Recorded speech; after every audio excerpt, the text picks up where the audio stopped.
Good evening. It's 6 o'clock on Tuesday, May 3rd.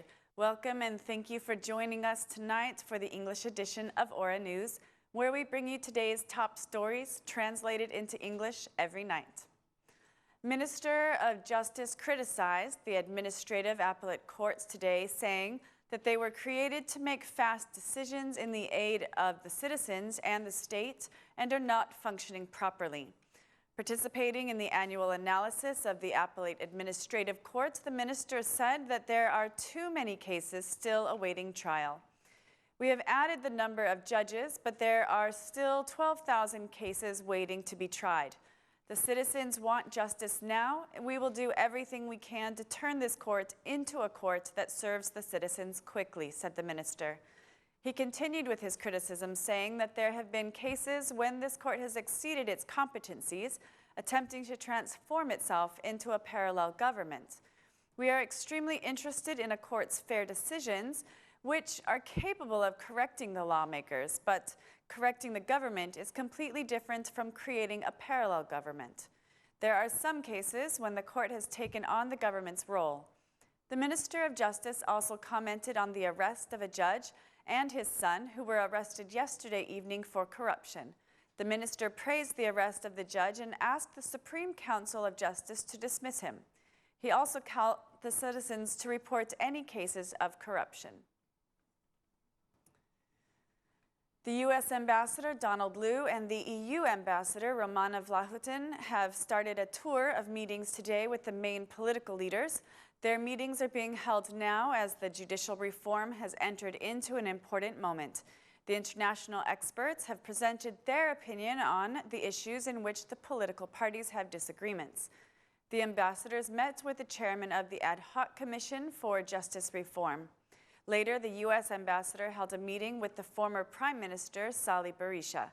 We have learned that the ambassador spoke with the former Prime Minister about the work of the international experts and emphasized the importance of justice reform and that the justice reform has importance for the country.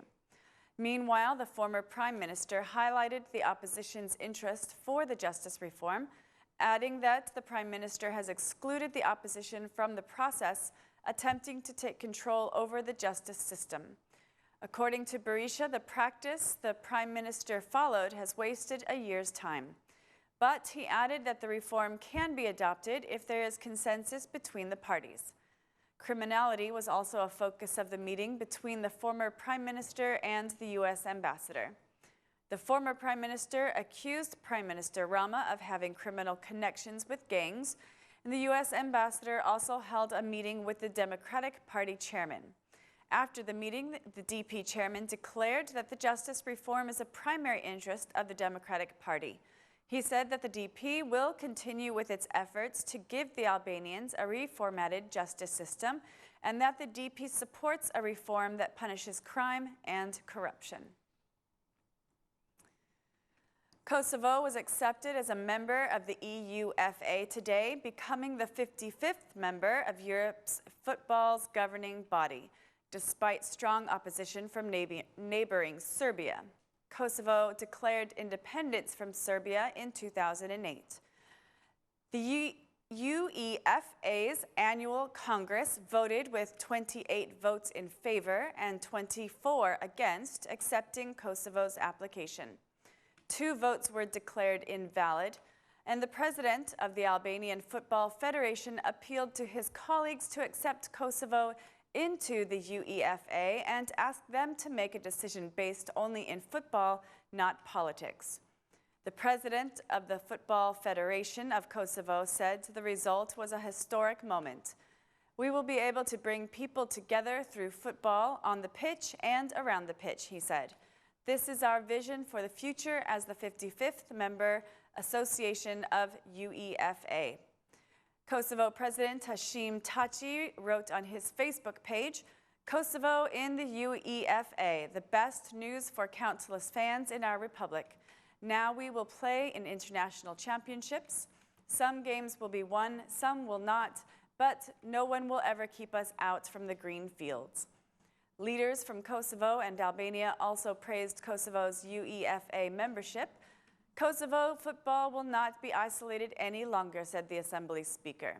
Kosovo is now part of the European football family, said Kosovo's Prime Minister. The Albanian Prime Minister expressed his gratitude to those who voted in favor of Kosovo membership in the UEFA. DP Chairman considered Kosovo's membership to be good news for all Albanians. Albanian Assembly Speaker considered the membership to be a historic success for Kosovo football.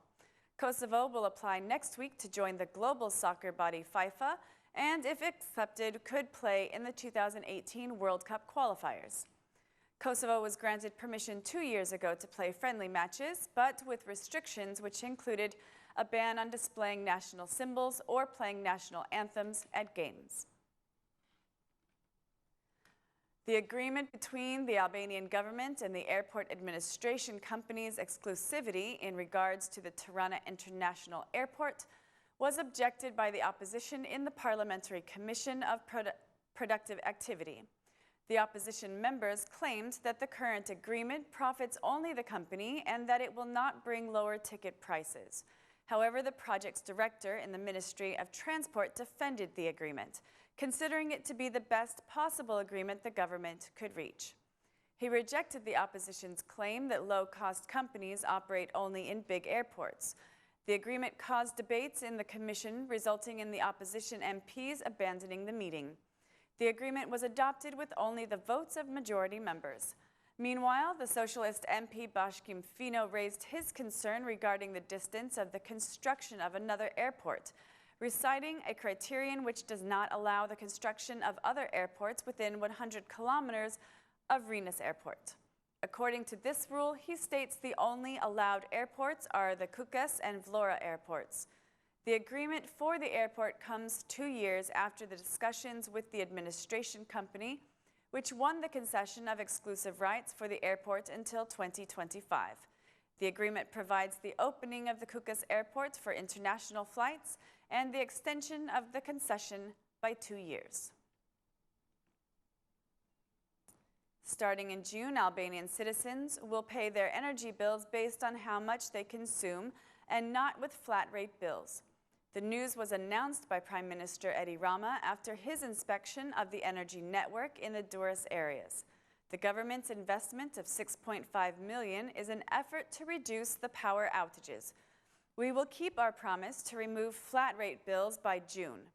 Flat rate bills have been a problem inherited from the former government, said the Prime Minister Rama, adding that citizens will only pay for the amount of energy they consume.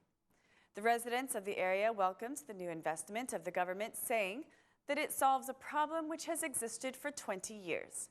The new network will ensure continuity of electricity supply and eliminate significant problems within the energy network that often damages the equipment and causes network losses. Losses are projected to decline by 20% for 2016. Assembly Speaker Ilir Meta received the Ombudsman from Kosovo. The focus of their meeting was increasing cooperation between state institutions in order to strengthen mechanisms for respecting human rights, such as preventing torture and maltreatment of citizens in prisons or in mental hospitals. The Albanian Ombudsman was also present in the meeting, where they discussed the role of the Ombudsman and its importance in making efforts to improve the citizens' lives. The Kosovo Ombudsman praised Albania's lobbying for the Kosovo Ombudsman's membership in international organizations like the Ombudsman of the Mediterranean. Mr. Meta praised both Kosovo and Albanian Ombudsman for facing their many challenges while fulfilling their call to improve human rights. That's all for our English edition this evening. Please join us again Monday through Saturday at 6 p.m. for your local news in English. My name is Mari, and on behalf of Aura News, thank you and good night.